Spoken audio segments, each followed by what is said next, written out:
अब जैसे कि हम ध्यान को समझें, ध्यान में प्रवेश करें, उससे पहले कुछ बातें समझ लेनी, कुछ बातें जान लेनी बहुत आवश्यक हैं। सबसे पहले तो यही जान लेना आवश्यक है कि ध्यान अपनी अंत चेतना में प्रवेश करने का, अपनी अंत चेतना को प्राप्त करने का एक मार्ग है। क्योंकि हमारे अंदर जो हमारी जो अंतस की जो चेतनक शक्ति है, अतीन्द्रिय शक्ति है, वो जन्म जन्मांतर से सुषुप्त अवस्था में, सुषुप्ति की अवस्था में पड़ी रहती है, और जब तक वो जागृत नहीं होती तब तक हमें उसका कोई लाभ नहीं मिलता। हम एक तरह से निद्रा की अवस्था में रहते हैं। जैसे कि नींद में व्यक्ति संसार से परे हट जाता है, उसे ना अपने स्वयं का भान रहता है, न संसार का भान रहता है। वो उस निद्रा की अवस्था में आनंद की अनुभूति करता है। ठीक इसी तरह हमें पूरे जन्म अपनी आंतरिक शक्तियों का पता ही नहीं चलता, बोध ही नहीं होता। सामान्यतः आपने देखा होगा कि आपको दौड़ने के लिए कहा जाए तो आप एक स्पीड पाने के बाद, एक गति पाने के बाद उससे आगे और वृद्धि नहीं कर पाते, उससे और तीव्र गति से आप नहीं दौड़ पाते। लेकिन ऐसे में आप दौड़ रहे हैं और अचानक आपके पीछे कुत्ता दौड़ने लग जाए, कोई हिंसक जीव आपके पीछे पड़ जाए, तो आपकी स्पीड जो है, दौड़ने की जो गति है, वैसे ही दोगुना हो जाती है। इसके अलावा यदि आपके पीछे कोई बंदूक लेके पड़ जाए, कोई शिकार, कोई और लुटेरा आपके पीछे हमला करने की आतुर हो जाए, तो आपकी जो दौड़ने की गति है उसमें और वृद्धि हो जाती है। क्योंकि आपको तो इस गति का मालूम नहीं था, परिस्थितियाँ बनी तो आपकी गति निकली। ठीक ऐसे ही हमें अपनी आंतरिक शक्ति का कोई बोध नहीं, कोई जानकारी नहीं। ये तो कभी आकस्मिक अपनी झलक दिखा देती है, या किसी परिस्थिति बस हम उस जो आत्मिक शक्ति है, आत्मिक जो चेतन, जो हमारी पावर है, उसका थोड़ा बहुत अंश प्रयोग कर लेते हैं, या स्वप्न में कभी कभी इसका एहसास होता रहता है। अन्यथा हम अपनी आत्मिक जो शक्ति है उससे अनभगी रहते हैं। लेकिन ये है बहुत अद्भुत, बहुत विराट। ये सामान्य से असामान्य, सहज से असामान्य स्थिति को पहुँचाने का माध्यम बनती है। और इसीलिए बहुत सारे यत्न किए जाते हैं। जैसे हम पठन पाठन का कार्य करते हैं, हम पढ़ने लिखने का कार्य करते हैं, स्कूल जाते हैं, कॉलेज जाते हैं, तो उससे हमारे मानसिक विकास होता है, उससे हमारी बौद्धिक क्षमता का विकास होता है। हमें तर्क वितर्क की स्थिति आती है, हमें प्रश्न उत्तर का समाधान खोजने का एक उपाय मिलता है। लेकिन उससे अधिक कुछ नहीं, कि जो हम पढ़ते हैं उसी से हम उत्तर खोज पाते हैं, उत्तर दे पाते हैं, उसी से हम किसी समस्या का समाधान ढूंढ पाते हैं। कुछ लोग हैं जो उससे परे जाते हैं, और वो परे तभी जा पाते हैं जब उनका जो अंतस की जो शक्ति है कुछ मात्रा में जागृत हो सके, या उसके साथ संपर्क साध सकें। तो पठन पाठन का कार्य है कि हम अपने अंदर ज्ञान का संचय करते हैं, दूसरों ने जो अर्जित किया है उसका भंडारण करते हैं, और उसमें से, उस भंडार में से कुछ अंश जब हमें आवश्यकता होती है वो प्राप्त करके उस समस्या का निराकरण कर लेते हैं। ये पहला है बौद्धिक कार्य, पठन पाठन का कार्य। विज्ञान का जो कार्य है वो भी कोई ज़्यादा महत्वपूर्ण नहीं है। विज्ञान का कार्य है हमें बौद्धिक बनाना, हमें कोई नई युक्ति सिखा देना, नई युक्ति के माध्यम से समस्या का समाधान करने की प्रेरणा देना, नए मार्ग पर आगे चलकर दूसरे मार्गों को छुटा कर देना। लेकिन योग का मार्ग जो है, अध्यात्म का जो मार्ग है, वो तो बहुत विशिष्ट है। और यही योग का, अध्यात्म का मार्ग है जो हमें हमारी अंतस की शक्तियों से साक्षात्कार कराता है, हमारी अंतस की शक्तियों से हमारा मेल कराता है, और हम उस शक्ति को प्राप्त करके तभी साधारण से असाधारण की तरफ बढ़ते हैं। हमारी जो आत्म चेतना है उसकी जागरण का मार्ग यही योग मार्ग है। और इस योग मार्ग के लिए, इस अंतस की शक्ति की जागरण के लिए हम कुछ उपाय करते हैं, कुछ विशिष्ट क्रियाओं का अनुसरण करते हैं। योग में ऐसी बहुत सारी क्रियाएं बताई गई हैं। योग सूत्र में, पतंजलि का योग सूत्र है, उसमें ध्यान की अवस्था में घटित होने के लिए, ध्यान की अवस्था में प्रवेश करने के लिए कुछ आयाम बताए गए हैं, कुछ मार्ग, कुछ पड़ाव बताए गए हैं।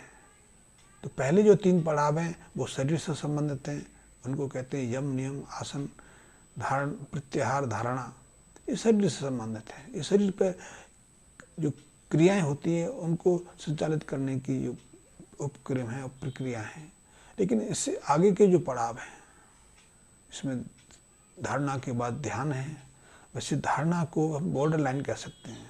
धारणा के बाद हम शरीर के तल से ऊपर उठ जाते हैं। वैसे तो हम प्राणायाम से ही शरीर के तल से ऊपर उठ जाते हैं, लेकिन प्राणायाम शरीर और आत्मिक जो चेतना है उसको जोड़ने का उद्यम है, एक ब्रिज है, एक पुल है। वो हमारे स्थूल और सूक्ष्म को जोड़ने की एक प्रक्रिया है। उसके बाद हम सूक्ष्म में थोड़ा सा काम करने लगते हैं। प्राणायाम के बाद जो प्रत्याहार है, धारणा है, वो एक तरह से स्थूल शरीर से परे जाकर अपने सूक्ष्म शरीर पर अपने आंतरिक जो शक्ति है उस पर कार्य करने की योजना है। लेकिन ध्यान तो होता ही स्थूल से परे है। जब हम ध्यान में प्रवेश कर जाते हैं तो वो स्थूल से परे की स्थितियां हैं। तो कल भी मैंने आपको बताया था कि जैसे ही हम आसन सिद्ध कर लेते हैं, आसन सिद्ध का अर्थ ये नहीं कि हम बैठना सीख लें। सामान्यतः हमें यही बताया जाता है, जो ध्यान का अभ्यास कराते हैं वो यही बताते हैं कि ध्यान का अर्थ है, आसन का अर्थ है कि बैठना सीख लें। कुछ 2-4 आसन बैठने के हम सिद्ध कर लें, उसके बाद ध्यान घटित हो जाएगा।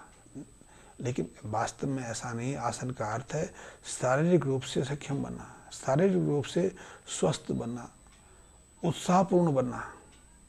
यदि हमारे अंदर उत्साह नहीं, उमंग नहीं, उत्साह नहीं, तो फिर हमारे लिए ध्यान घटित नहीं हो सकता। फिर हम बोरियत हो जाएंगे, क्योंकि ध्यान में तो हमें प्रतीक्षा करनी पड़ती है, हमें धैर्य रखना पड़ता है।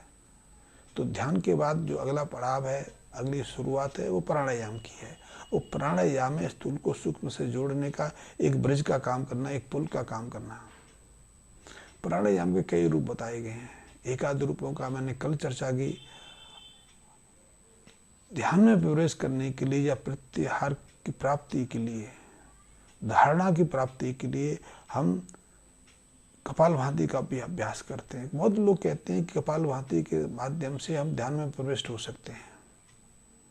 खैर, ये तो अनुभव की बात है, वो कहते हैं तो मान लो, लेकिन इतनी सहजता से मान नहीं सकते, क्योंकि जो कपालभाति है वो प्राणायाम के अंतर्गत ही नहीं आता। कपालभाति शुद्धिकरण की प्रक्रिया है। जैसे कि आप नेति करते हैं, धोती करते हैं, बस्ती करते हैं, ये सारी शुद्धि की प्रक्रिया है। आप नीति करते हैं नाक की शुद्धि के लिए, जो नासाद्वार के जो छिद्र हैं उनकी सफाई के लिए, ताकि आप श्वास सहजता से ले सकें, श्वास आपकी अधिकतम गहराई तक प्रवेश कर सके। इसलिए नीति की आवश्यकता है, धोती की आवश्यकता है उदर को शुद्धिकरण के लिए। जो उदर का हमारा ऊपर का मार्ग है उसकी सफाई के लिए, तो उसमें जो सूती कपड़े की पट्टी बनवा के उसको निगल कर उसकी सफाई करते हैं। एक बस्ती क्रिया है। बस्ती है गुदा मार्ग से जल को सींचकर, जल को अंदर खींचकर, जल को अंदर पहुंचाकर जो मलाशय आदि है उसकी सफाई करना, ये बस्ती का कार्य है। वैसे शुद्धिकरण के लिए शोधन की कुछ और क्रियाएं भी हठ योग में आई हैं। वैसे मैं आपको हठ योग नहीं सिखा रहा, इसलिए मैं पर ज़्यादा चर्चा नहीं करूँगा। तो ये तो शारीरिक शुद्धि के लिए है। इसी तरह मानसिक शुद्धि के लिए, मस्तिष्क शुद्धि के लिए एक प्राणायाम की क्रिया है जिसको कहते हैं कपालभाति। इस प्राणायाम के माध्यम से हम अपने मस्तिष्क की सफाई करते हैं, और इसमें हम नाभि के साथ झटके से श्वास को बाहर, श्वास तो यथार्थ फेफड़ों से आएगी, लेकिन नाभि से, जब नाभि से हम पेट को अंदर खींचते हैं और श्वास को झटके से बाहर निकालते हैं, तो फेफड़ों पर रेक्टम जो डायफ्राम है, हमारा जो उदर का ऊपरी का हिस्सा जो के अंदर जो मांसपेशियां हैं वो संकुचित होती हैं, और उनके संकुचित से फेफड़ों पर एक दबाव पड़ता है, तो फेफड़ों के अंदर हवा झटके से बाहर निकलती है। अब इसमें एक प्रक्रिया है, अब इसमें एक नया चीज आ गई कि हम फेफड़ों को सुकेड़ते हैं, नाभि को अंदर खींचते हैं, श्वास को बाहर खींचते हैं। इससे मस्तिष्क की सफाई कैसे होगी? लेकिन मस्तिष्क की सफाई ऐसे होगी कि जैसे ही हम फेफड़ों को अंदर खींचते हैं तो फेफड़ों के अंदर वायु का दबाव घट जाता है। जैसे ही वायु दबाव घटता है तो फेफड़ों के जो वायु कोष्ठक हैं, फेफड़ों के आसपास की जो रक्त वाहिनियाँ हैं, उनमें रक्त का दबाव तो बढ़ जाता है, लेकिन उसके बाहर का जो क्षेत्र है, जो टिश्यू संरचना है, ऊतकी संरचना, जिनको फेफड़ों की संरचना कहें, उनमें वायु दबाव घट जाता है। तो कुछ पल के लिए रक्त वाहिनियों से रक्त के अंश, चाहे वो प्लाज्मा है या तरल है, वो तत्काल हमारे फेफड़ों की तरफ गति करने लगता है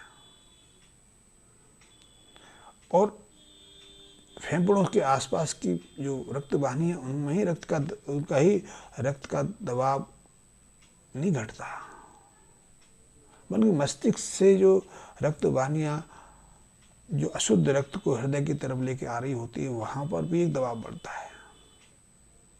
वैसे आपने साइंस की किताब में पढ़ा होगा कि हमारे हृदय से दो तरह की रक्त वाहिनियाँ जाती हैं। जो हमारा जो हृदय का जो वेंट्रिकल्स है, उसे दो तरह की रक्त वाहिनियाँ निकलती हैं। एक रक्त वाहिनी ऐसी हैं जो फेफड़ों तक रक्त ले जाती हैं, और एक अंश ऐसा है या हमारा हृदय का एक भाग ऐसा है जो रक्त को हृदय के दूसरे भाग में भेजता है। और ये प्रश्न पूछा जाता है कि जो पल्मोनरी आर्टरीज में कैसा रक्त रहता है, पल्मोनरी जो वेन है उनमें कैसा रक्त रहता है। ये शरीर की प्रक्रिया से थोड़ी भिन्न है। तो जब हम कपालभाति प्राणायाम करते हैं तो हमारे फेफड़ों के वायु कोष्ठक है, उनमें रक्त तीव्रता से भरता है, लेकिन वो रक्त वाहिनियों से आता है। और जब रक्त वाहिनियों का रक्त उसमें आता है तो मस्तिष्क आदि से में जो रक्त वाहिनियाँ हैं उनमें रक्त का दबाव एकाएक हम नीचे की तरफ अग्रसर होता है। तो इसलिए मस्तिष्क की जो रक्त वाहिनियाँ हैं वो भी कुछ क्षण के लिए वैक्यूमहीन हो जाती हैं, दबावहीन हो जाती हैं। तो वहाँ से भी रक्त का जो संचार है हमारे शरीर के नीचे हिस्से में आता है। इसलिए कुछ क्षण के लिए मस्तिष्क के अंदर रक्त का दबाव घटता है, और इसलिए मस्तिष्क की कोशिकाओं का, मस्तिष्क की जो ऊत की संरचना है उनकी सफाई होती है, क्योंकि वहाँ बहुत सारे जो व्यर्थ पदार्थ हैं, व्यर्थ तरल की मात्रा है, वो संचित होती चली जाती है। लेकिन जब निरंतर हम कपालभाति का अभ्यास करते करते जाते हैं तो शरीर की शुद्धि ही नहीं होती, हमारे मस्तिष्क की भी शुद्धि होती है।